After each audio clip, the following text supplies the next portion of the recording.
Look, I understand that Keir Starmer is thinking about putting youth mobility on the table in his European Union negotiation. But the question I've got is, he managed to agree a tariff deal with America without putting youth mobility on the table, so I'm not quite sure why he's considering it with the European Union. And I'm also concerned that tens of millions of people could be eligible. And it's also the case, I think there are some European countries who grant citizenship to illegal immigrants just 3 years after giving them asylum, so that is a concern as well.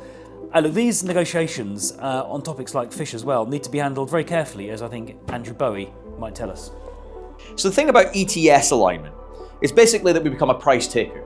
The EU will set the carbon price of the UK, which will mean it will be more expensive to manufacture goods here in Britain. And by the way, it's already darn expensive. It's more expensive to make things in Britain than it ever has been at any other point. And ETS alignment will just make that even worse. When it comes to fisheries, the problem that we have is that we've got, as an island nation, a 0 to 12 mile exclusive economic area at sea. And why would we want to allow European nations to send their fishing boats into British waters to take British fish?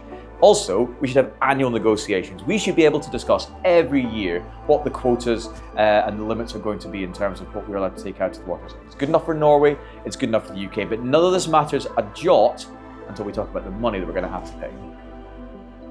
Hi, come on in. So with this deal with the EU, there are three things that matter. One is that we avoid what's called dynamic alignment, which will make it more difficult to conclude further free trade deals with countries around the world. The second thing is we don't want to be sending loads of money to the EU. That's one of the reasons why we left.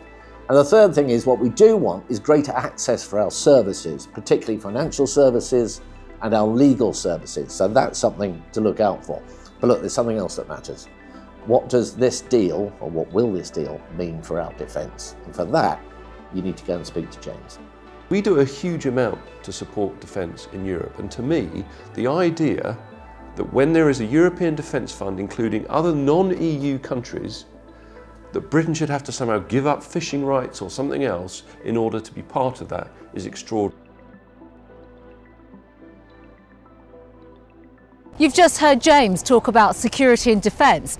NATO, that Euro-Atlantic partnership, is the greatest partnership that our country has. It's not only on security and defence, it's on fishing, it's on our money, it's on our sovereignty. And that's the point. Labour are surrendering to the EU all over again. We want a great relationship with the EU. They are our closest neighbours, and we have spent years now resetting and renegotiating. We are out of the EU. The country sent us a message, and that was that everything we do must work in British national interest. We must not lose our sovereignty. That is why we set those 5 tests for Keir Starmer. If he does anything that reverses the progress that we've made, then we will reverse the deal that he brings back from the EU.